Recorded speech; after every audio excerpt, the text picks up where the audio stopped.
Every once in a while, Game Freak makes a decision that seems really good, until you actually think about it. And Mega Delphox might be one of the best examples of that, because, on paper, giving Delphox a Mega Evolution with Levitate sounds amazing, and immunity to ground type attacks is always useful, especially in a format filled with strong Earthquake users. But once you start looking at where Delphox would actually fit in competitive play, things get a little bit weird. So the question is, did Delphox actually get nerfed by its own ability? The most obvious home for a psychic-based special attacker like Delphox is Size Spam. Size Spam teams revolve around setting psychic terrain and then abusing boosted psychic type attacks, usually with a strong special attacker that can overwhelm opponents before they have time to respond. And Delphox, at first glance, seems like it would fit perfectly here. It has solid special attack, decent speed, and a fire typing that lets it threaten steel types that would otherwise resist psychic moves. So, what's the problem? The problem is Levitate, because Levitate makes Delphox immune to grounded effects,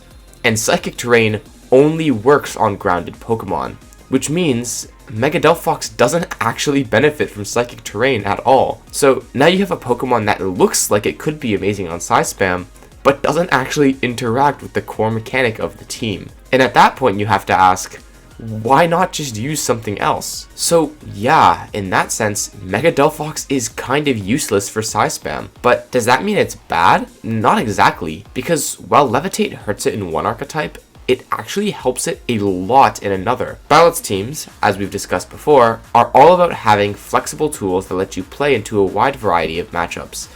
And one of the most important tools in doubles is positioning. Being able to safely click spread moves like Earthquake without damaging your own partner is a huge advantage. And this is where Levitate becomes really interesting, because now Mega Delphox can sit next to Pokemon like Garchomp and completely ignore Earthquake. That's a pretty big deal. It means you can apply constant pressure with strong spread damage while still having a special attacker on the field that isn't taking any chip from your own moves. On top of that, Delphox's typing isn't bad either. Fire Psychic gives it solid offensive coverage, and defensively, while it's not incredible, the ground immunity from Levitate patches up one of its more common weaknesses. Plus, the Fire type allows you to hit Grass type Pokemon that can set up grassy terrain, which would weaken Earthquake. This adds further synergy to the pairing of Delphox plus an Earthquake user. Stat-wise, it's also pretty good across the board. It's not overwhelmingly strong like some top tier threats, but it has enough power and speed to be relevant, especially if it's positioned well. So,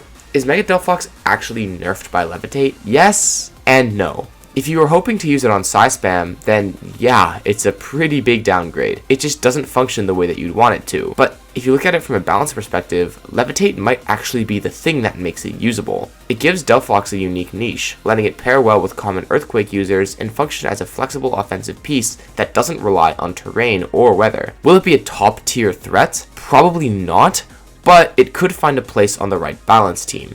And sometimes that's all a Pokemon really needs. Thank you for watching.